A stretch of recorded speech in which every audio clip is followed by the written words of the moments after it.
नमस्कार. जे कोणी महाटेट 2026ची तयारी करत आहेत त्यांच्यासाठी एक खूपच महत्त्वाची बातमी आहे. महाराष्ट्र राज्य परीक्षा परिषदेकडून एक मोठी घोषणा झालेली आहे. तर चला बघूया नक्की काय आहे ही घोषणा.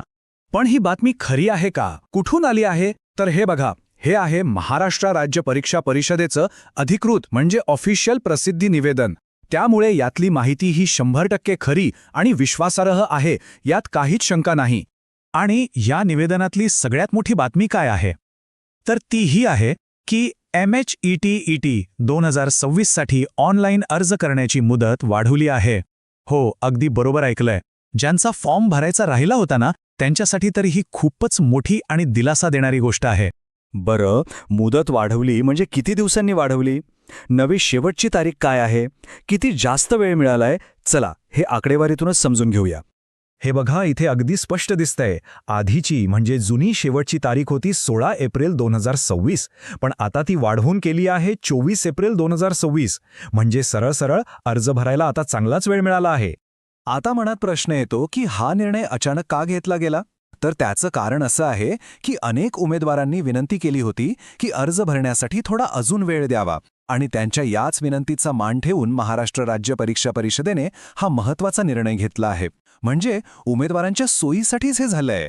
चला, आता सगळ्या महत्त्वाच्या तारखा एकाच वेळी बघूया, म्हणजे डोक्यात काहीच कन्फ्युजन राहणार नाही. काय बदललंय आणि काय नाही बदललंय हे दोन्ही समजून घेणं गरजेचं आहे. ही टाईमलाईन जरा नीट बघा. अर्ज सुरू झाले 17 मार्चला. जुनी शेवटची तारीख होती 16 एप्रिल, जी आता वाढवून 24 एप्रिल झाली आहे.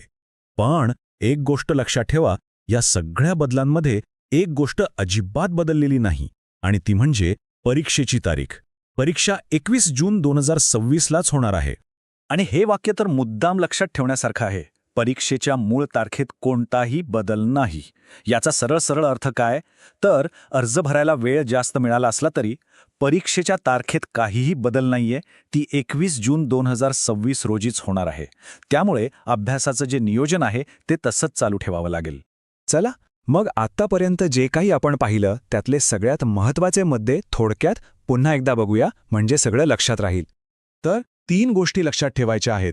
नंबर 1, फॉर्म भरण्याची मुदत वाढली आहे. नंबर 2, नवीन शेवटची तारीख आहे 24 एप्रिल 2026. आणि नंबर 3, जो सगळ्यात महत्त्वाचा आहे, परीक्षेची तारीख तीच आहे 21 जून 2026. यात कोणताही बदल नाही. तर मग प्रश्न हा आहे की मिळालेल्या या अतिरिक्त वेळेचा सर्वोत्तम उपयोग कसा करायचा? ज्यांनी अर्ज भरलाय त्यांना अभ्यासाला आणखी धार लावण्यासाठी थोडा वेळ मिळालाय, आणि ज्यांचा अर्ज अजून बाकी आहे ते आता आरामात कोणतीही चूक न करता तो पूर्ण करू शकतात. म्हणजे आता आपल्या नियोजनात काय बदल करायला हवा याचा विचार करायला नक्कीच हरकत नाही.